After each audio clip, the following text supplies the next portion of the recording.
Greetings and welcome to my dear Taurus. The second house is open and we'll go ahead and get straight into it. My name is Ron. I am from Tarot of the Twin Sun. I'm part of the Order of the Twin Sun. It's a functional division of the same nexus.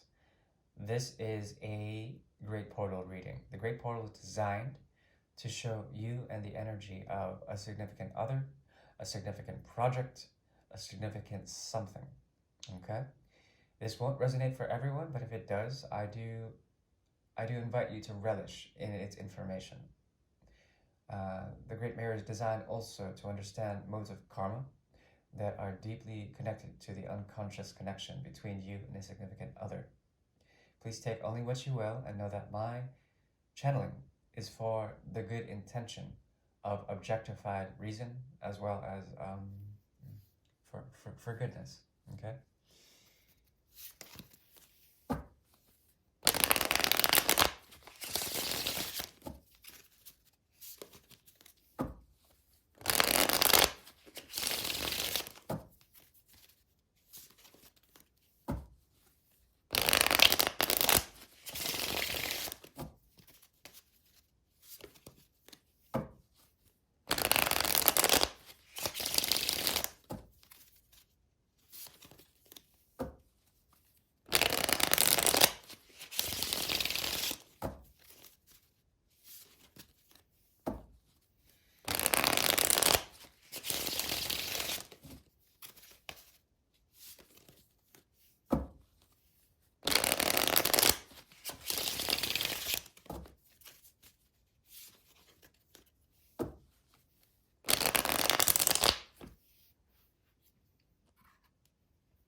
There is a mode of action, a mode of action here.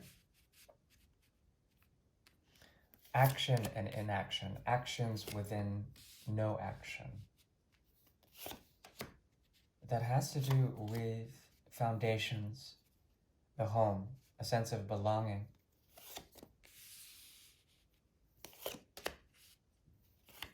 Moving away from such places, this hearkening to modes of understanding that come from from childhood, straight from childhood. These are rites of passage. These are the acts of love, the acts of inaction as well. Okay, this energy, the thing you're dealing with, they represent a type of home, or a type of, I would say, a pattern that is intricately aligned with the sense of belonging, with a sense of structural resonance, with a sense of structural containment within the energy of love, or emotional content within material aspects, things that you consider holy, things that are material but you partake in terms of sacrament, in terms of ritual. These are also boring things. The containment, the memory that contains this person's energy is deeply laced with a lot of nourishment, but also a rigidness, an old school way of looking back, being devoted to outdated modes of things. You've learned enough from it in order to move on. And in this sense, you've arrived in this way of doing things. arriving to a sense of purpose that has to do with what you can take from this in order to understand how to do things gracefully. Okay? Because of such, in all irony, there is a great inaction here, a stagnation that is tied directly to the idea of utility, of utilizing something but not being able to. It's as if you've stolen something. I'm not calling you a thief, but I am calling you someone who enjoys holding on. And because of such, there is a split. There, among all this, the emotional body has a way of really pushing forward, understanding dualisms, black and white, the crazy horse and that which is tame, the wild and the free, and those that are incorporated into a type of purpose or utility. You are showing up as someone who has been very much trying to understand the mode and the motivation, the method of what you have been set on in terms of a path. It's very Canterbury, this path. There's something holy about its materiality. And perhaps what you've taken from this memory, or from childhood, or from someone who was like a sense of home for you, and you've taken something from it, but in this there is a sense of happiness, but also a type of love that you call your own, but you've actually fostered, or you've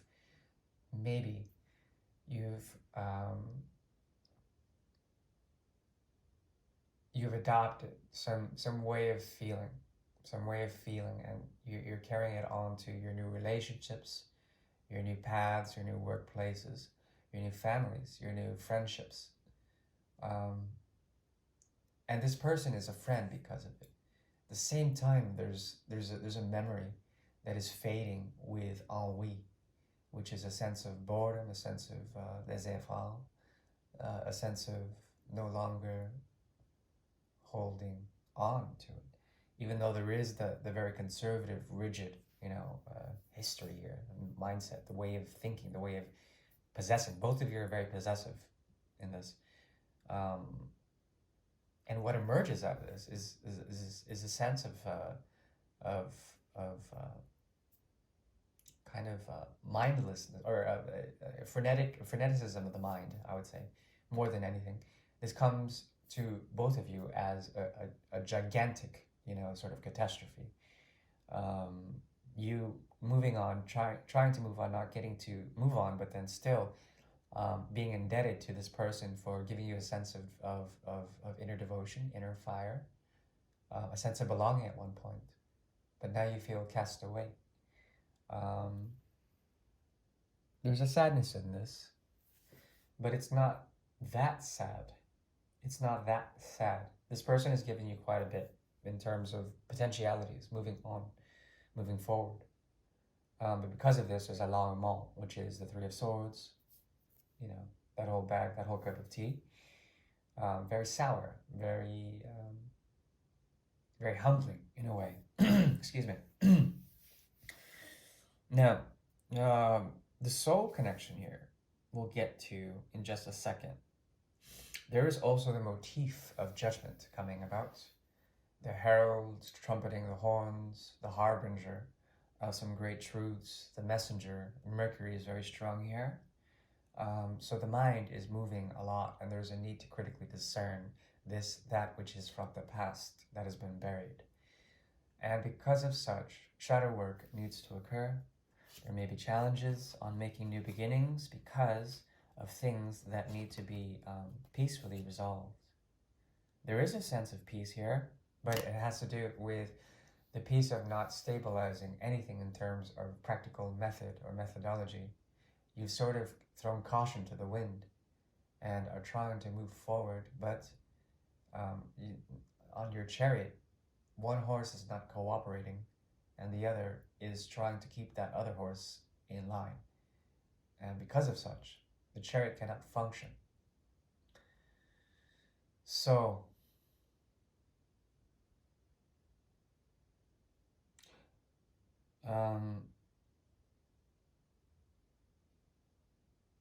subconsciously, this connection is programmed to give you a sense of a connection that nurtures you very deeply.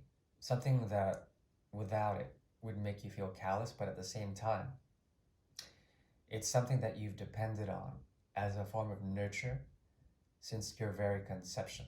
It goes very deep. That is within the womb of your mother. That same nourishment is this connection. That's how I see it. It doesn't have to be so, but there is a great deal of love here that is quite unconditional from this past. They no longer want to fight. That's basically it. But because of such, there's indecision. Meaning that there's something that you may have taken from them in terms of a memory, or you are a walking memory, or you are forever poised away from them in a direction that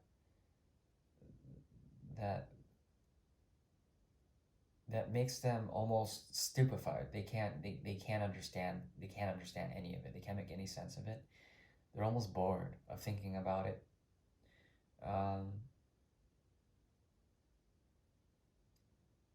And you guys are mirroring each other.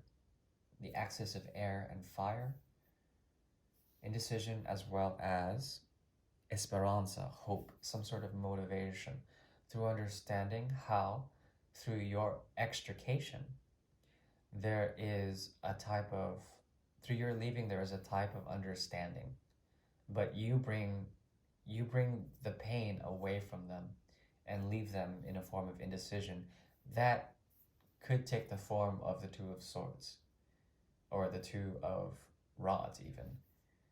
So they're coming in with a type of clarity in stillness. That's what they want. You want to foster a type of hope by further distancing yourself in some sort of way. It's very strange. I can't put my finger on it, but there's this sort of Venusian Aquarian energy here, and this has been coming up a lot lately, that has to do with modes of love that are compassionate, that are distant, objectified, and egalitarian. It's like a friends sort of thing. That's how I see it. This person and you are essentially friends, but you're not talking. There is a poise, and it's just uncomfortable silence, though you still find a sense of belonging within their company, and they have built something for you in terms of memories. On the soul connection, this is a very tiring connection indeed. There's a lot of heat within it on a subconscious and unconscious level, meaning that it can be very steamy, very nice for those who go to saunas.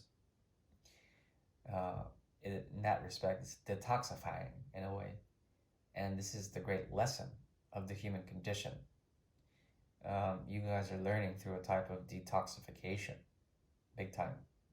More Aquarius energy here. The only major arcana besides Judgment.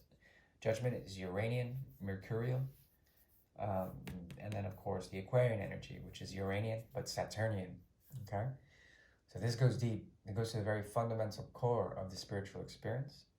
Both of you are trying to understand through the axis of Aquarius as well as Pisces, the 11th and 12th houses, which are houses of dissolution, by the way.